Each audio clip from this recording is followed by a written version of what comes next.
할렐루야. 예수 그리스도 안에 있는 믿음의 축복이 여러분의 심령과 가정과 일터 위에 흘러넘치시기를 축복드립니다.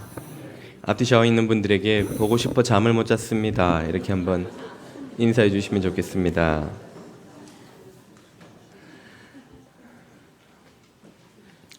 기독교 대학인 한동대의 설립과 성장 이야기를 담은 갈대상자라는 책이 있습니다. 이 책에는 한동대 전 총장이었던 김영길 박사의 회심 이야기가 등장하는데요. 아내와 결혼할 때 한 약속 때문에 마지못해 교회를 나가기는 했으나 김영길 박사는 믿음을 갖지 못한 사람이었죠. 나사 직원으로 근무할 당시에 클리블랜드 한인교회라는 곳을 출석했는데 교회 구역 식구들이 다 김영길 박사의 이 믿음을 위해 기도해 주곤 했다는 것입니다. 늘 교회는 나갔지만 성경을 읽기 시작하면서 아내에게 이런저런 불평을 하기 시작합니다. 성경을 보니까 참 도덕률에 있어서 다른 어떤 종교보다 뛰어난 것 같으니 우리 자녀들을 위해서라도 교회는 내가 계속 나가겠소. 하지만 그 기적 이야기는 과학자인 내가 어떻게 믿을 수 있단 말이요. 하나같이 비과학적인 이야기들인데 물로 포도주를 만든다느니 성령으로 잉태가 된다느니 물 위를 걷는다느니 이런 이야기를 믿으면서 어떻게 내가 과학 연구를 한다고 할 수 있겠어. 성경을 믿으라는 말은 나한테 하지 마시오. 늘 그런 식으로 이 성경을 받아들이지 못했다는 것입니다. 그러던 김영길 박사가 어느 날 마켓에 있는 서점에서 할 린지가 쓴 유성지구의 대해방이라는 책을 사들고 오더니 저녁도 먹지 않고 밤늦게까지 골똘히 그 책을 읽더라는 것입니다. 그리고는 마침내 책을 딱 덮고는 아내에게 그렇게 말을 하더랍니다. 여보, 내가 오늘에야 깨닫게 되었어. 성경에 있는 모든 기록이 비과학적인 것이 아니라 초과학적이라는 것을 말이요. 성경에 나오는 모든 역사들, 특히 예수님이 이 땅에 오셔서 십자가에서 우리를 위해 죽으실 수밖에 없었던 이 모든 사건들은 인간의 이성과 법칙으로는 설명할 수가 없는 것이요. 그것은 인간의 도덕률을 초월한 하나님의 신비라는 것을 내가 깨달았어. 이제는 내가 성경을 믿을 수 있겠어. 그렇게 말을 하더라는 것입니다. 그 남편의 설명을 찬찬히 듣다 보니까 평생을 교회 다닌 아내도 자신도 깨닫지 못했던 영적 진리들을 많이 깨닫게 됐다는 것이에요. 그래서 부부가 함께 그 밤에 손을 잡고 감사와 결단의 기도를 드리고 그날로부터 김영길 박사는 기독교인의 삶을 시작합니다. 그리고 후에 한동대라는 이 기독교 대학 설립을 책임지면서 학교와 참 하나님 나라를 위해 많은 일을 하게 되지요. 무신론 과학자였던 이 김영길 박사를 회심에 이르게 한 것은 무엇입니까? 그것은 성경의 구원 역사가 인간의 과학적, 도덕적 법칙을 초월한 그것을 뛰어넘는 것임을 깨달았기 때문이죠. 그것을 김영길 박사는 신비라고 고백하고 있습니다. 우리가 성경에 있는 사건들을 이해하거나 설명하지 못하는 이유, 설명 불가해한 이유가 무엇입니까? 그것이 다른 차원에서 일어나는 일이기 때문에 그런 것이죠. 1차원인 선의 세계에서 사는 존재는 2차원인 면의 존재에서 일어나는 일을 이해할 수가 없죠. 또 2차원에서 존재하는 이는 3차원인 공간의 세계에서 일어나는 일을 역시 이해할 수가 없고 또 4차원인 시간의 세계에서 벌어지는 일을 역시 3차원의 존재는 이해할 수가 없습니다. 선을 따라 움직일 뿐인 개미에게 있어서 마치 중력으로부터 자유로운 듯 앞뒤 좌우 상하를 날아다니는 나비의 움직임은 이해할 수도 관측할 수도 납득할 수도 없는 것입니다. 개미의 육각형 눈으로는 나비의 움직임 자체가 포착이 되지 않습니다. 관측이 되지 않습니다. 그냥 눈앞에서 뭔가가 번쩍번쩍하며 스쳐 지나갈 뿐인 것이죠. 그런 개미의 눈으로 보는 세계를 작가 베르나르 베르베르가 쓴 그 소설 3부작 개미를 보면 자세히 설명이 됩니다. 개미에게 있어서 이 나비의 움직임이 이해되지 못하는 것처럼 초등학생에게 우주 왕복선의 원리가 도무지 이해되지 못하죠. 그가 이해할 수 있는 차원을 넘어서는 것이기 때문에 그런 세계에서 일어나는 일을 신비라고 우리는 부르는 것입니다. 이 김영길 박사가 깨달았던 신비에 대한 경탄의 마음을 오늘 사도 바울은 본문에서 설명하고 있습니다. 오늘 본문에 다루는 문제는 로마서 9장, 10장, 11장 전체를 아우르는 이스라엘의 구원 문제라고 할 수 있습니다. 이것에 있어서 사도 바울은 자신이 깨달은 것을 신비라고 지금 선언하고 있죠. 이스라엘은 예수 그리스도의 복음을 거부하고 심지어 예수님을 십자가에 못 박기까지 하였습니다. 사도 바울이 볼 때는 이 이스라엘에게 주어진 운명은 이제 영원한 멸망밖에는 없는 것이죠. 그들이 처한 곳은 막다른 길입니다. 그들에겐 탈출구가 없습니다. 그런데 그에게 주어진 계시는 그 이스라엘에게 여전히 소망이 남아있을 뿐 아니라 놀라운 반전의 역사가 기다리고 있다는 것이죠. 그것을 오늘 본문 25절과 26절이 이렇게 말해줍니다. 형제들아, 여기서의 형제들은 이방인 기독교인들을 말하는 것입니다. 너희가 스스로 지혜 있다 하면서 이 신비를 모르기를 내가 원하지 아니하노니. 즉 이방인 그리스도인들이 유대인들을 대할 때에 자신들이 지혜 있다고 생각하기 쉽다는 것입니다. 자신들은 복음을 받아들였는데 그 유대인들은 복음을 깨닫지 못하고 거절하고 있지 않습니까? 그 사실만 보아도 우리 이방인 그리스도인들이 저 유대인들보다 더 지혜로운 존재가 아닌가? 죄송합니다. 그렇게 생각할 수 있는데 그런 착각을 이 신비를 알면 할 수 없다는 것이죠. 이 신비는 무엇입니까? 이 신비는 이방인의 충만한 수가 들어오기까지 이스라엘의 덜어는 우둔하게 된 것이라. 지금 이스라엘 사람들 중에 일부가 이 복음을 거부하고 있는 것은 사실은 목적이 있었다는 것이죠. 그들 자신도 깨닫지 못하고 있지만 하나님이 그 일을 통해 이루시고자 하는 목적은 이방인들 중에 충만한 수가 하나님 백성 공동체에 들어오게 하기 위함이었던 것입니다. 유대인들이 복음을 거부함으로 그 복음의 물줄기가 이방인에게 흘러가서 이방인들이 교회에 쏟아져 들어오게 되었고, 이것은 모두 하나님의 계획이라는 것이죠. 그래서 26절이 말합니다. 그리하여 이스라엘을 그렇게 사용하신 하나님은 온 이스라엘이 마침내 구원받게 하는 인류 역사, 구원 역사에 반전이 일어나게 할 것이다, 이 말이에요. 멸망할 줄만 알았던, 버림받은 줄만 알았던 이스라엘이 그대로 멸망하지 않고 다시금 구원받게 되는 역사의 반전이 일어나게 될 것이다. 이것을 깨달으면 이방인 그리스도인들이 자신들이 지혜가 있어서 이 복음을 깨달았노라고 교만하게 생각하지 못할 것이라는 말이죠.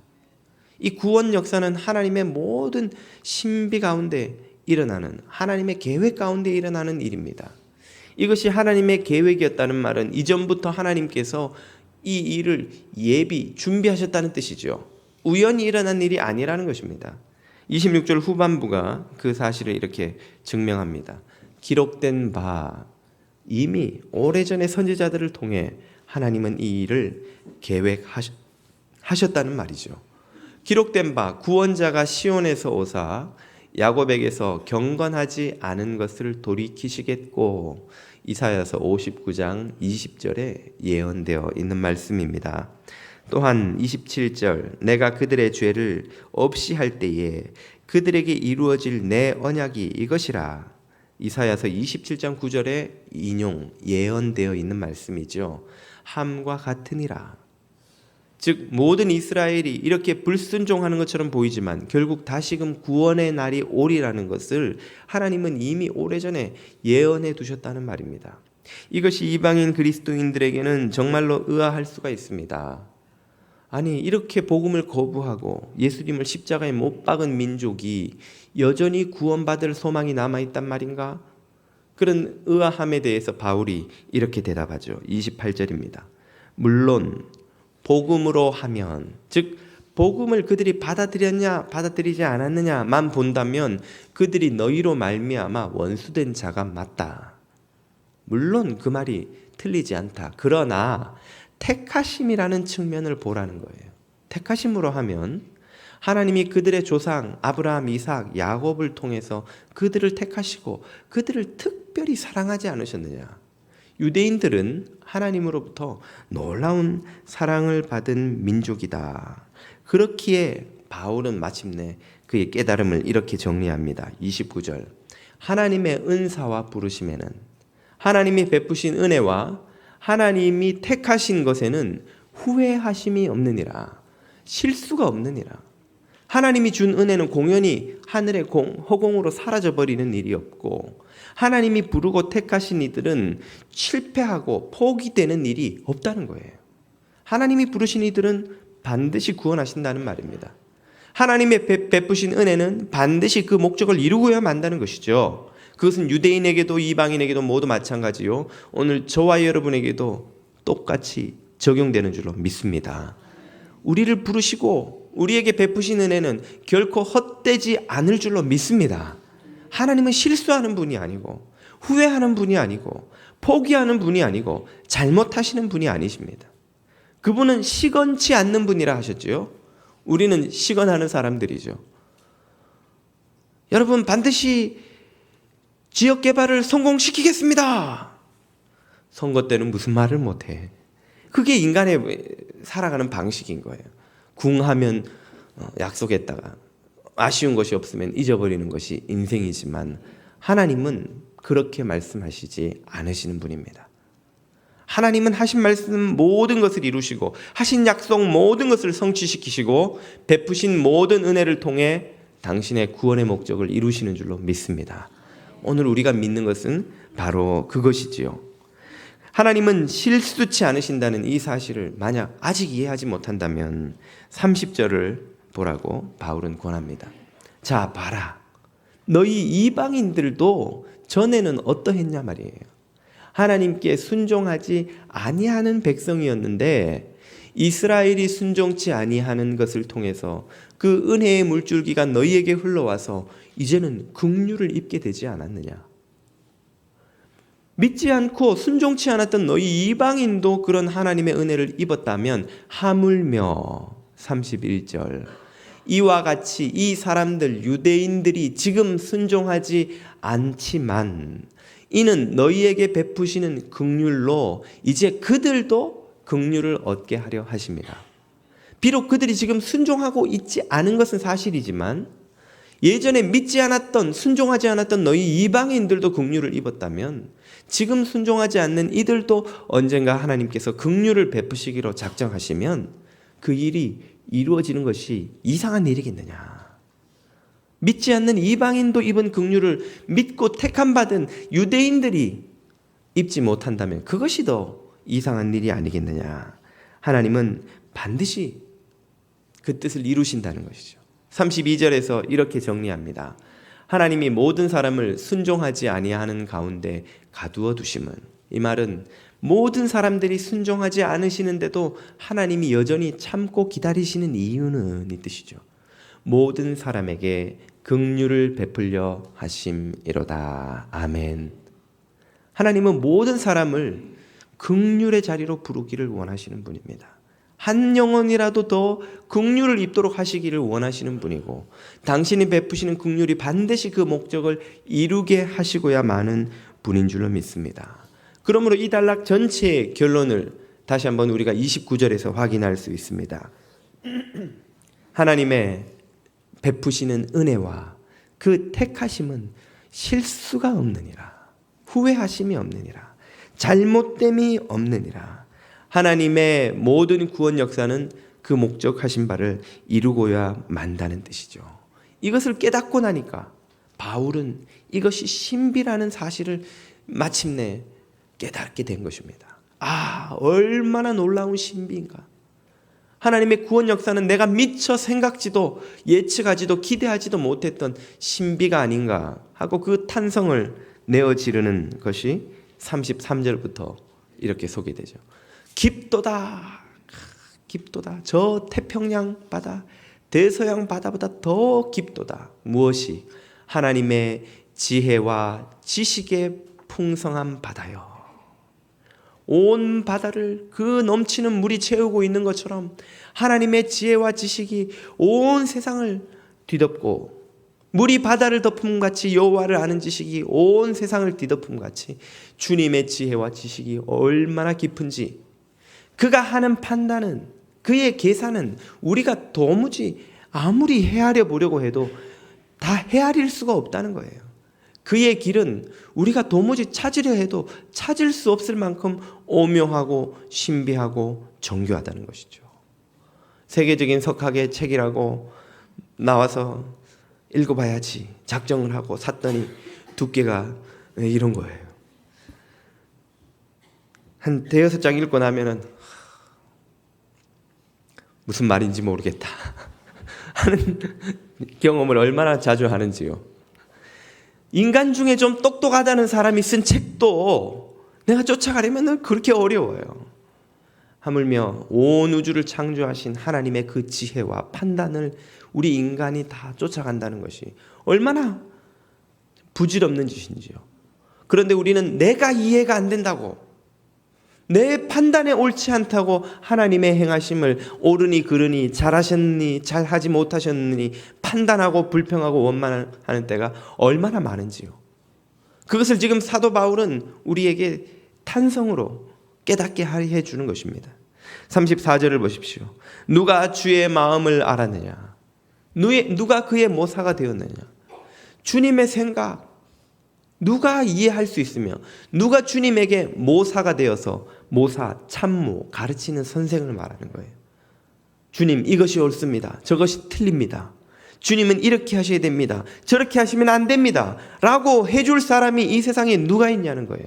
어떤 이가 감히 주님의 지혜 근처에라도 가며 그 높으신 지혜를 흉내라도 내며 이해라도 하여서 그분을 가르친다 말할 수 있느냐?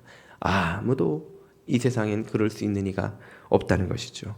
35절입니다. 누가 주께 먼저 드려서 갚으심을 받겠느냐?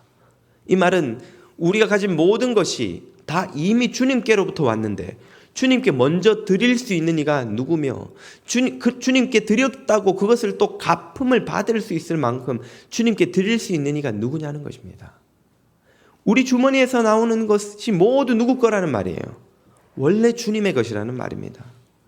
Father's Day를 앞두면 애들이 와서 그래요. 아빠 1불만, 2불만. 왜? 몰라, 비밀이야. 비밀은 작년에도 빌려간 걸 왜 모르겠어요. 그래, 모르는 척하고 주면 다음 주에 뭘 가지고 옵니까? 학교 가서 선물이라고 1불짜리 2불짜리 뭐 이렇게 사와서 거기다 이름 쓰고 뭐 이렇게 해서 아빠 선물 이러고 가져온단 말이에요. 이런 걸 어디서 구했니? 그러면 줘놓고는 아빠 내가 선물 줬으니까 아빠도 나한테 선물 주세요. 갖고 싶었던 거 뭐 사주세요. 그게 누구 주머니에서 나온 건데 선물이에요. 그게 누구 주머니에서 나온 거예요. 내 주머니에서 나간 내 돈인데 그걸 들고 1불짜리 선물 하나 갖다 줬다고 자기는 또 뭘 받아야 된다는 거예요. 우리 셋 중에서 누가 그런 짓을 하겠어요? 여러분의 상상에 맡기겠습니다. 그런 짓을 하는 인생들이 있는 거예요. 하나님께 보잘것없는 봉사, 보잘것없는 예물, 정말 보잘것없는 희생을 해놓고는 주님, 내가 이렇게 주님 위해서, 교회 위해서 희생했는데 나한테 이런 것도 안 주시고 이런 복도 안 주시고 나한테 이러실 수 있습니까? 그럼 주님이 뭐라고 하시겠어요? 이놈아, 그게 누구 주머니에서 나간 거냐? 네가 가진 것 중에 내가 너에게 주지 않은 것이 단 하나라도 있단 말이냐? 우리는 얼마나 어리석은지. 주인이 잠시 내가 저기 바이어 만나고 올게. 그리고 1시간 동안 자리 비운다고 매니저가 관리 좀 해. 주인이 잠시 자리를 비우면 그 매니저는 무슨 착각을 해요?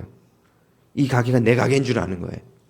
마치 자기가 주인인 양 손님이 오면 거드름을 피우고 사람들에게 자기를 높여 드려내려 하고, 우리는 다 매니저인데 잠시 주님이 맡겼다고 그게 다 내 건 줄 아는 거예요. 착각이라는 거예요. 착각이에요. 누가 주님께 드릴 것이 있냐는 말입니다.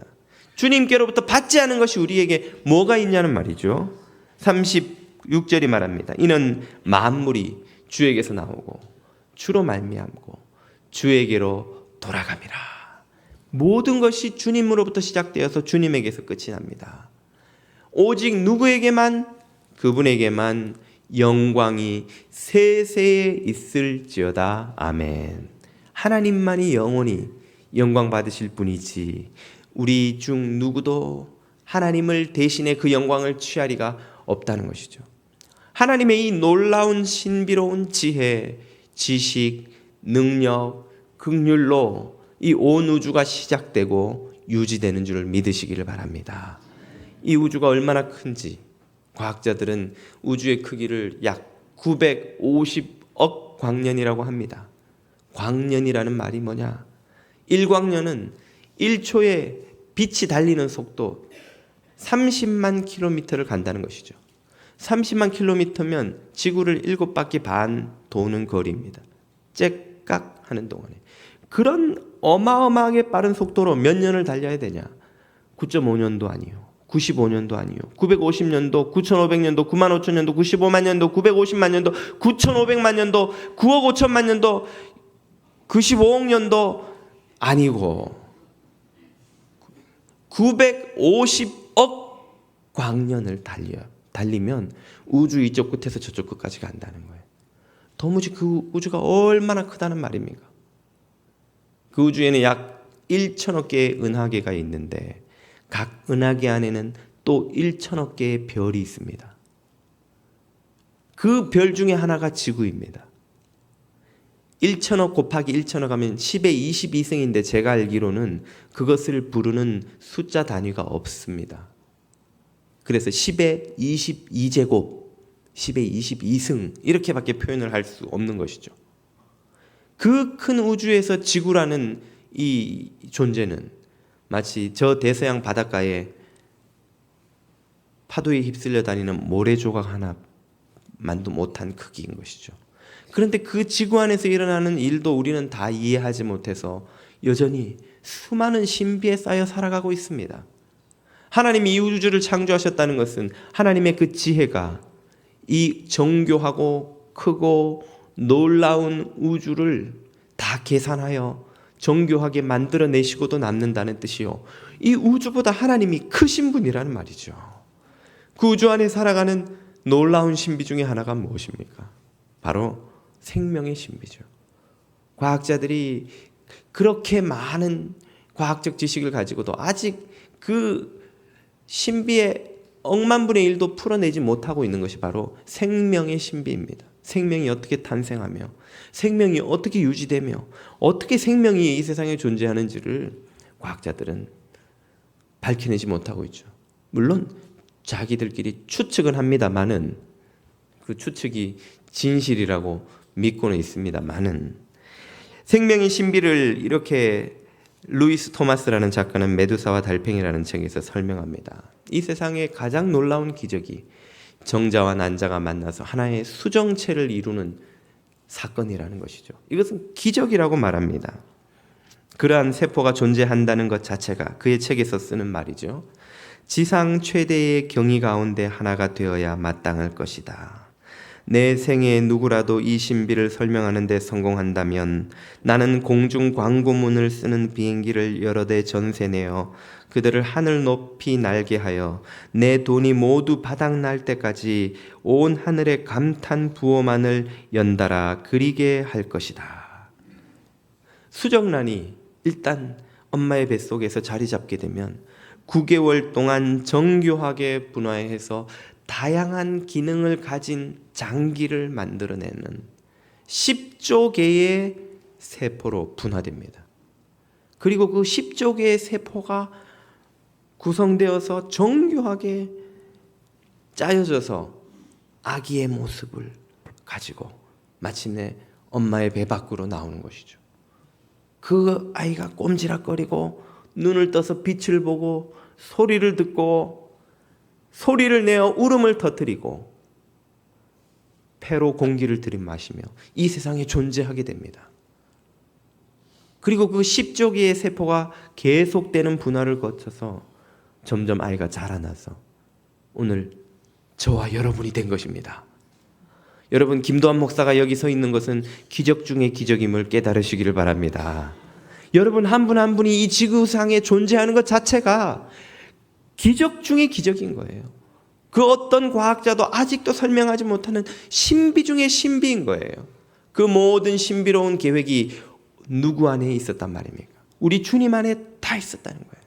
주님이 그런 놀라운 신비와 지혜와 지식과 능력과 자비와 긍휼로 이 우주를 창조하시고 이 우주 가운데 하나님의 형상을 닮은 우리 인간을 창조하셨다는 사실을 여러분 깨달으시기를 바랍니다. 그 놀라운 능력과 신비와 자비와 긍휼과 의지를 이 세상에 어떤 혼돈도 무질서도 불순종도 죄와 악도 결코 막을 수 없었습니다. 창세기 1장을 보면 물 위에 혼돈이 있었는데 그 혼돈을 주님이 질서로 만드신 것이죠. 그 어지러움을 주님이 정교한 세계로 만드신 것이죠. 주님이 만드시고자 하면 만드는 것입니다. 주님의 그 우주를 창조하시고 생명을 창조하신 신비와 지혜와 능력과 자비로 오늘 저와 여러분 안에 영원한 생명을 창조하시는 줄로 믿습니다. 자녀들을 위해 새하늘과 새 땅을 예비하시는 줄로 믿습니다. 우리의 구원이 기대하고 의지하고 기대는 것은 바로 이 하나님의 능력과 신실함인 것입니다. 우리의 능력이 아니요, 우리의 신실함이 아니요, 우리의 의로움이 아닌 것이죠. 그것은 절망밖에 우리에게 줄 것이 없지만 하나님은 우리에게 소망을 주시는 분이십니다. 우주를 창조하신 분이, 이 생명을 창조하신 분이 지금도 수많은 엄마의 뱃속에서 생명을 탄생시키고 자라게 하시는 분이 저와 여러분 안에서 영원한 생명을 창조하시기로 작정하셨기에 이 세상에 그 어떤 혼돈도 무질서도 어둠도 죄와 악도 주님의 그 영생의 창조 사건을 막을 수 없는 줄로 믿으시기를 축복드립니다. 하나님의 이 신비롭고 위대한 능력으로 구원받은 백성인 줄로 아는 이는 그러므로 영원히 주님을 찬양하는 백성들이 되는 것이죠. 오늘 저와 여러분에게 이런 경이로움, 이런 신비로움, 이런 하나님의 위대한 자비에 대한 깨달음과 경탄이 있는지요? 김영길 박사에게 있었던, 그리고 사도 바울에게 있었던 그 경탄의 고백이 오늘 저와 여러분의 입술에서 매일매일 매 순간순간 터져 나올 수 있기를 축복드립니다. 기도드리겠습니다. 사랑과 은혜의 아버지 하나님, 측량할 수 없는 신비와 지혜와 긍휼과 자비로 영원히 멸망받을 죄인을 하나님의 자녀로 구원하시는 하나님의 은혜를 깨닫고 그 은혜를 누리며 전하며 영원히 찬양하는 성도들이 다 되도록 도와주시옵소서. 예수님의 이름으로 기도드립니다. 아멘.